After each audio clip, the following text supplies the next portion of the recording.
Hey guys, this is Jamie. So I wanted to first of all apologize that I missed last week. I've just been very busy because I just had a lot of uni tests, work, and deadlines. So I pretty much kept losing track of everything, and I'm even surprised that I managed to do it after such a difficult 2 weeks. So even being back on camera feels a bit surreal. So, what I want to talk about today is something I feel like it's not that we don't talk about it, but I still feel like it's a taboo topic. So, I guess let's dive in. So, I have talked very extensively about my experience on Grindr, specifically as a gay trans guy, and being poly and open as well. So I've had a few videos here and there talking about it, and in general, recently I've been noticing that it's not that I feel like I've been going off the deep end, but it does feel like sometimes, obviously, we try to make ourselves seem better in order like to get laid on Grindr, for instance, or to get a date in someone else's case. In my case, I pretty much open Grindr just to screw around. And I'm not saying that Grindr specifically is just to fuck around, but because obviously I've gone on dates from Grindr, I've had relationships from Grindr, I've had friendships from Grindr, I've met people on Grindr, I've even had someone. I mean, if you're watching this video, thank you for saying that you've seen me on YouTube. I don't know if you still watch me. But yeah, I've had people tell me that they know me because they've seen me on YouTube on Grindr, so it was interesting. And I found that probably one of my favorite experiences to be recognized in a way. So yeah, but in general, Grindr is obviously a mixed bag, and I still sort of stand ground with saying that I feel like it's far more positive when it comes to body positivity. I want to say that please keep in mind that I'm in Portugal and not in some UK, US Anglosphere. So you have sort of like a lot of older guys in my area looking for older guys, or in general, like gay sex doesn't end at the age of 30. Like there's a lot of people who are interested in older men. There's older men interested in older men. There's like younger dudes interested in older dudes of age. I mean, yeah, of course. I have to say, like, obviously, I don't know how bad it is if we're going into forbidden territory, illegal territory. But I just wanted to say that in general, it's not like older guys are not desired. And specifically when it comes to body shapes as well, like I'm not the slimmest person on earth, far from it. And I do get it, hookups, I do get dates and etc. Sure, like right now I've been having a dry streak, and on top of that, I kind of went off into a fetish deep and I enjoy cross dressing, and I pushed myself a bit too far in a certain hookup above and beyond of what I'm usually used to. And it ended up backfiring because the guy didn't give a shit. He pretty much just used me, and that's it. And I got pretty angry at him as well when he drove me back. Yeah, overall, it was a very unpleasant experience. So I kind of wanted to talk, and it kind of gave me a sort of breaking point where I was even discussing it on Reddit, that I felt like my dysphoria was getting out of control as well, and I needed some time for myself. And in general, it made me think that we do use a lot of fetishes to help us cope. And Grindr obviously gives us the platform for it. And at the same time, there's obviously this ongoing debate, which I've tried to start, like whether trans women should be on Grindr. But at the same time, thinking about it, I was wondering, in a way, it is our dysphoria that gets the best of us.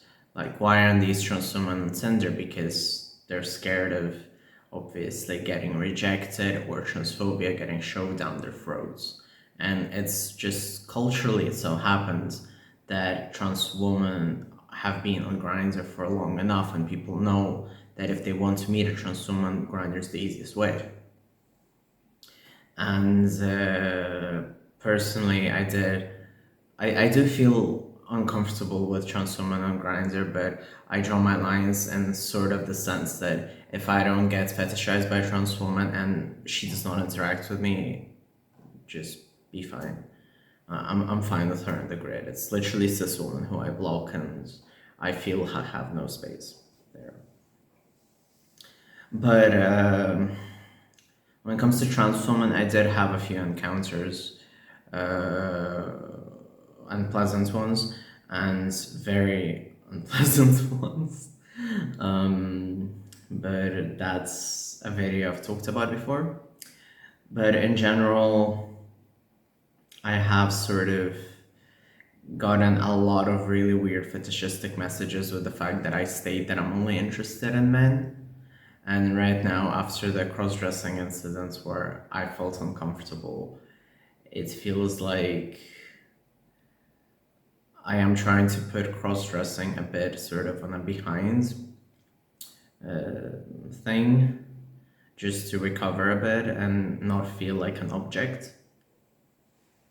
But in general, it's really interesting because sex has always been a sort of form of validation for me. It was always a sort of way for me to be in line with my male chakras, or whatever you want to call it.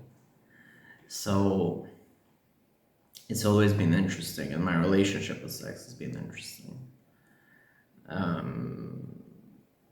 Like, it has helped me with my toughest dysphoria periods and with my and inducing dysphoria as well. But at the same time, overall, I would say that Grindr has made me felt very welcome, and I wouldn't blame the platform for the bad experiences, but rather the people. So yeah. And also in general, I feel like the more you pass, the more weird encounters you get at times. Because people have this sort of notion of what a trans guy is, and then when you don't match that expectation, people get really confused. And like, I've been passing for years at this point, and I can't remember any misgendering of God other than like purposeful due to ID, or like having to explain that I'm not a trans woman due to my ID. But yeah, the other day I had an interesting experience. I guess I'll just discuss it. But a guy was talking to me that we were on this project together, and he mentioned that he enjoys Jordan Peterson, and I was like, great, great. And I ended up quoting his, "How can you take someone seriously who says up yours woke moralists? How can you even look up to someone who degrades someone the way that he fought against Elliot Page?" And in general, I just feel like Jordan Peterson is all around very, very disgusting person, and I can't wait for his license of a psychologist to be taken away. So Canada, come on, move on, get it away. So yeah, and in general, people kind of expect trans people to be in a certain mold. So I found that quite interesting. So in a way, I want to say that people sort of see Grindr in that mold, and obviously our experiences shape sort of what we see. And there's a lot of sort of discussions like on Ask Bros, Ask Gay Bros, like, are trans guys welcome here or not? And I have very, very, very rarely not felt welcome by a gay person or by a gay man, actually. And usually, if I get turned down, it's because I'm wearing makeup or I have nail varnish. So, in general, it also made me think that I don't necessarily have to cross dress in order to hook up. Like, makeup is a valid part of my identity. And I did use cross dressing as sort of like an interesting fetish to try out. And also because I have no talent as a drag queen, I have no interest in performing. Like, sure, I play with it every once in a while, but that's about it. While when it comes to cross dressing, I do enjoy the sort of process of like dolling yourself up and going out and like, well, the whole experience. So yeah, so I kind of ended up just having my profile just as is now, but at the same time I don't live in a very big city, so I'm going for a dry streak right now when it comes to encounters, um, and also because I kind of want to lean a bit back. But in general, I also want to address that I think Grindr has much more positivity than Tinder. And I know that people like to complain about gay spaces, and I will complain about gay spaces as well.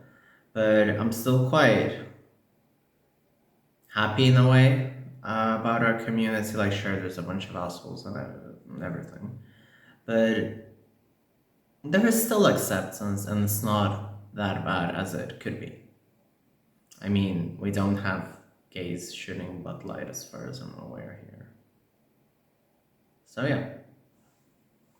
So yeah, I'm sorry that this video ended up being a bit more rambly than usual. I just wanted to sort of discuss what's been going on. I wanted to discuss sort of a bit of like fetishes, the Jordan Peterson incidents, but I didn't want to go too deep into it because I honestly get tired of just saying, sometimes sitting in front of the camera and saying like obvious things, but at the same time I understand that other people just don't listen. So sometimes I will do like a very sort of straightforward video explaining that this is wrong, this is bad, this is transphobic. But at the same time, sometimes I just want to speak out on something else a bit more deeper, which is more than just asking for normal rights, but rather having a discussion. Anyway, if you enjoyed this video, I guess this is probably one of my least share-worthy videos. But regardless, if you like it, please share it. If you enjoyed it, please give a like. If you enjoyed it, please subscribe. Maybe one day I'll manage to get like 50 cents off of YouTube. Who knows? Thank you very much.